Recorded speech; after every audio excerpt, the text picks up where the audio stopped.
Hey everybody, this is Brad Dyke. How you doing? I am just sitting here running through gear and equipment and so on, and I thought, hey, what the heck? Let's take a minute and just talk about some really interesting things.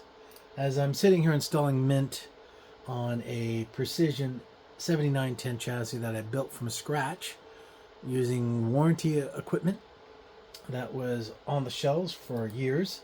Never used brand new hardware as far as I'm concerned, and having some basic fun with some things.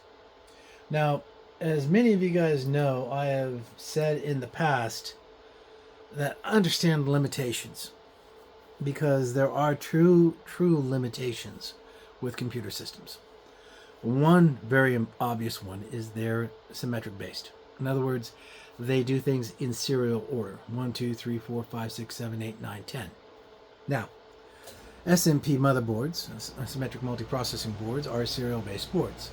They use processing, what we call the loop or the cycle, and that cycle goes very fast. We call that, we do that speed by gigahertz, and as fast as it goes, devices, executions, instruction commands, and so on slip into that circle in different places to do and handle the processing of the environments that you're working with. So, with that,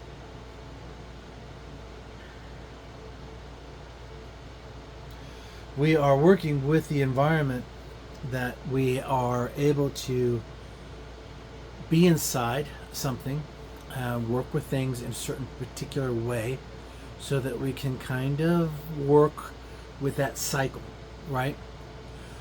Memory on the motherboard, not opposed to the memory on the processor, they run a little differently. You see, let me give you an example. You see, here is a processor, a big one. It's a 63 series processor.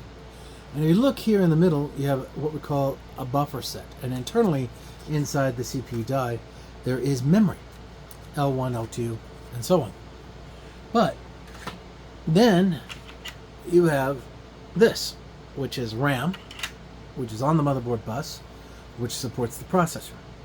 So basically, your fastest guy is at the top. That's the CPU with the fastest memory right below it. And then, of course, it goes into the RAM bus, and then it eventually makes it to the PCIe bus.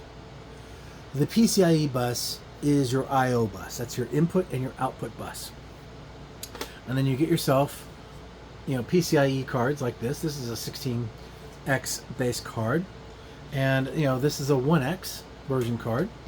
And that is your pipe, or your construct of your pipe, that will support the CPU, the RAM, the L1, the L2 cache memory, and so on and so on.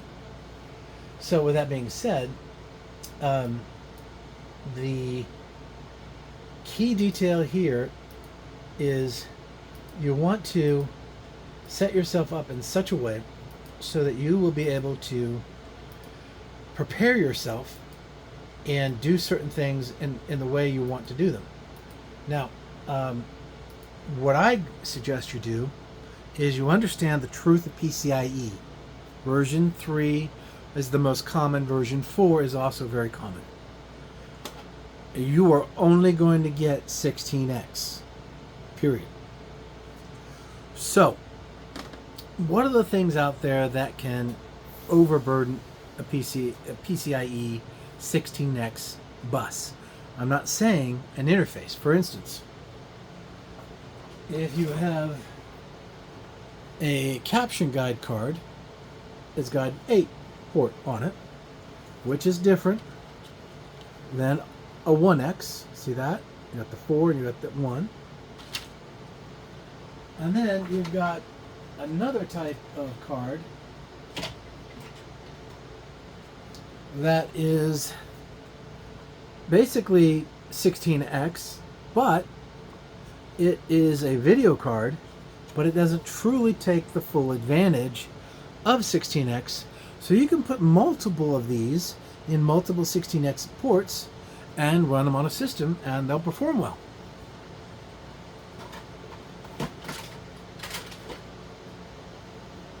So, with that being said, well, this is good. How can I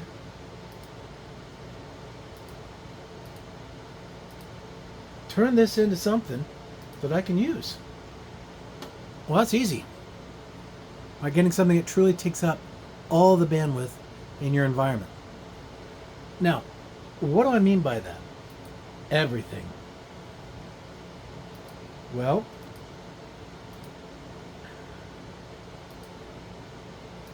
hang on a second here while I set this in place.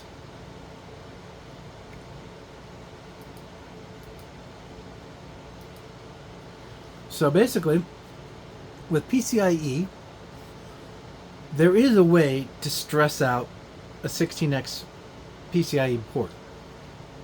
Now, remember, it's a big edge interface. And the guy that can mess with this particular bus, and it doesn't make sense, but it's actually very true, is not most of the I/O interfaces out there, but instead it's NVMe. That's right. Very fast. Holy crap, this is freaking fast stuff. And frankly, you know, when you put the first one in, man, it takes off. It really does. But there's an overhead. The reason why SSDs, drives, and NVMe drives that are slotted in SSD based like bridge cards like this, which has an NVMe slot inside it, but it goes into a SATA bus or a SAS bus, is because the ability of the I/O of an NVMe card and this memory card here is extremely fast. And most controllers, I'd say 2 years or older, can't handle a lot of these. And it's an ongoing problem with today's platform environments, because if you take a card like this and you get the notion to put 4 NVMe cards on this single bus, and then you go and you want to say, oh, show me my performance, it ain't there, because of the dividing effect. Dividing effect basically means that when you have something that is very fast and you have to slice it up and you have to wait, and then the next one comes in and it has to write, and the next one has to come in and it has to write, the next one has to come in and it has to write. Well, that's called wait stating, or I/O, or also known as I/O write cycle.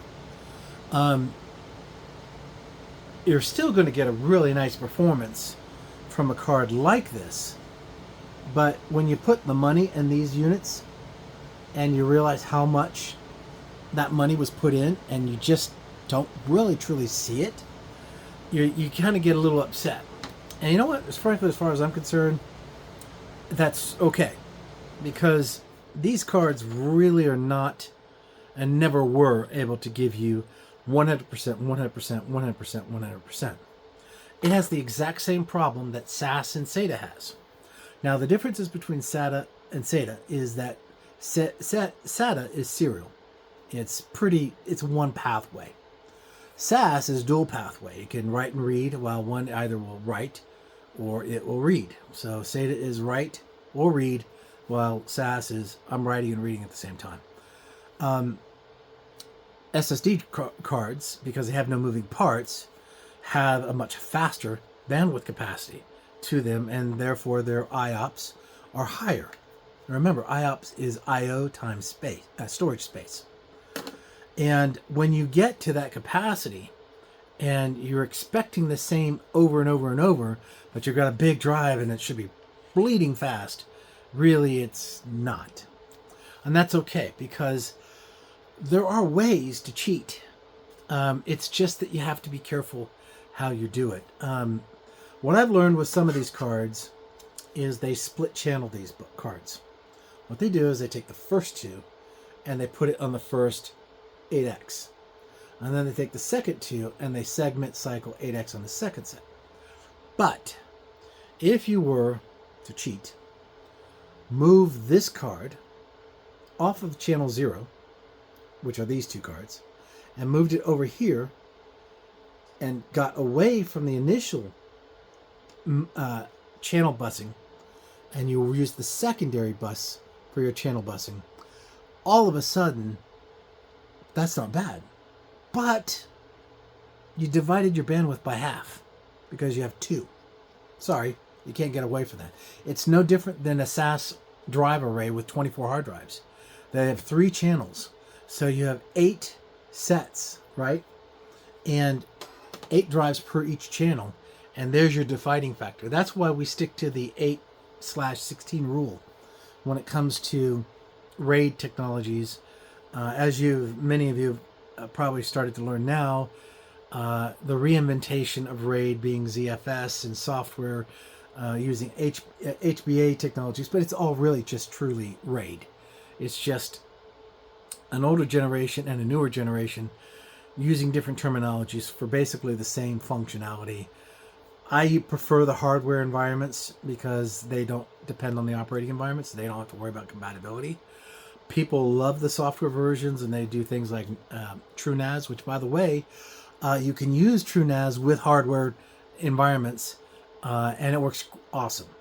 A lot of less overhead, too, by the way, because of the fact you don't have to worry about hardware RAID monitoring and things like that. That's handled internally and at a different level. But the whole point of it is, when you take what they think you don't know about, and then you know the truth, you can still kind of cheat a little. So by going through this particular card and working with this particular model, let me give you the make and model on this card.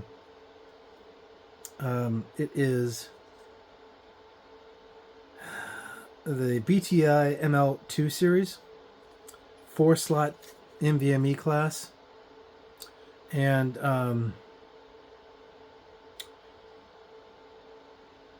the standard NVMe class interface is are using the Samsung 1 terabyte PM95-1 NVMe slots, and it's a decent little card. I cheated very basically, and I realized, well, for this to work like it does work, I absolutely know for a fact it has 2 separate channels. One is 0 and 1, and then 0 and 2. And if you look at the base of it, it will tell you that also. And so therefore, that's how I was able to say, not doing this. Leave the first channel alone, put 1 NVMe on it, go to the second channel, put 1 VME on that, and at least I'm down to a 0 state when it comes to writing, and they can write on their own buses. So that really does give back some performance impact. The other thing that's important, by the way, with this is you want to make sure that you do get what's called the air shroud. This is the air shroud, and I'll show you what this looks like with the air shroud on and all that. Just give me a second here.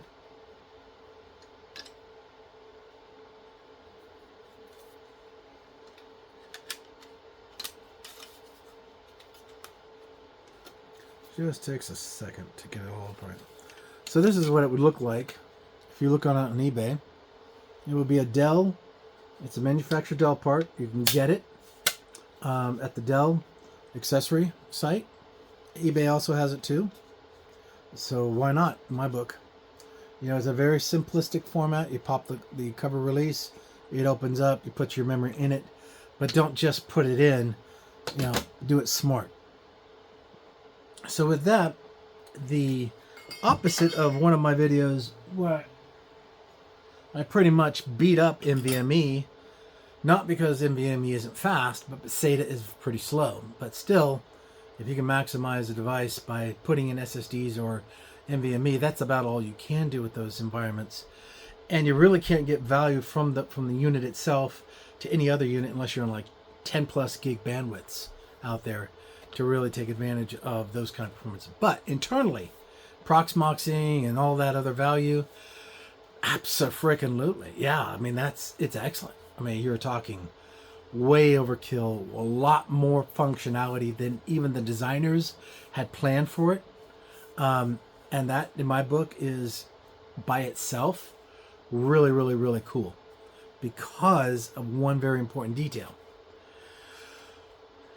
The environments that you work with, I don't care if it's a pfSense chassis or it's a PC that you're trying to turn into a server or a thin mint, like my little 7000 series up there on the unit up there, as you can see, or as if it's paired out as a paired clustering. The only reason why you have it back there is because you got your hands on it in the first place for almost nothing or for very little money, and you said, what the heck, I want to learn how to do it. Kudos for you. Don't let anyone tear you down on that front. That's how you learn. That's why I do these videos. I give little bits and pieces and snippets of things that I think are really cool to get you guys excited and have some more fun. And yeah, like I said, reinvent what's already been invented.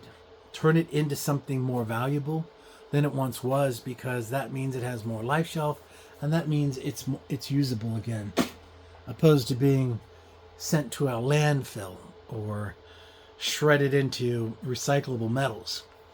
Some things do need to be retired eventually, yes, but not everything. So, with that being said, I'm going to be doing more experimentation with quad sets, 8 sets, and so on. There is some extremely advanced NVMe technologies that are out there that are i6 based, and i6, that's a term that's dead now these days. But you'll see a lot of interesting ways of how people are turning what we call the hard drive into a network drive as by itself. What does that mean? Well, basically, what it means in a nutshell is if you have a hard drive, I don't have one here. First time ever. I got this. So if you have a hard drive here, and instead of having a SATA or a SAS and a power connector, it has a network edge connector and a dual power supply connector. The dual power supply is for redundancy. The NIC is dual NICed, so you'll have 2 NICs. And what this does is it means that your hard drive, spinning OS-wise, as in inside the BIOS of the drive, has a network address. And you can reach out to the network address and DF mount that IP address, and you have disk capacity. Then you can use ZFS and other things like TrueNAS and so on to pair to the device, but the device could be anywhere in the world. All it needs is an IP address for you to reach it. That's it. Pretty slick. It's complicated, connecting and so on, providing the keys and all that good stuff to make it work. But that technology is really, really interesting because somebody took the spinning hard drive and turned it into a network-based storage drive. But it's still a drive. It still spins, it still has power, and a little BIOS inside it does all the work. There's no operating system. There's no need for, Windows or anything like that. It's just, if you can get to it and you can connect to it by an IP address and provide the proper security keys, you have access to what you want to do. So with that being the case, you're in an environment now that you're going to be able to really take advantage of NVMe as it comes out, because I've been showing you guys for a while now how to take old equipment and put SSD drives in it or NVMe drives in it with data bridge cards or whatever. Now we're getting into the segmentation busing, which is really cool if you do it right, because you got to remember S&P motherboards have 2 buses for 2 CPUs for 2 banks of RAM, which means PCIEs can be actually parsed out more effectively, and you could get a wee bit more performance that you didn't expect. But it takes a little timing, a little bit of practice. Nobody really knows the front on that, not even I. What I'll have to do is I'll have to actually put the cards in slots and start walking through the slots to see who's responding to the CPU to which fastest. And then I could start to determine that there's something going on there between the 2 processors, and I could literally make one card focus on CPU 2 while I have another card focus on CPU 1. Again, just a tiny bit more performance, and you put NVMEs on top of that, you could get yourself some pretty nice increases on I/O.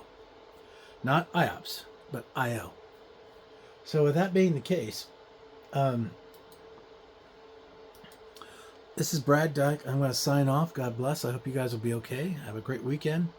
Will be more videos coming as I continue to walk through my projects and I get to prepare to do some more rebuilding. Take care, guys. Bye-bye.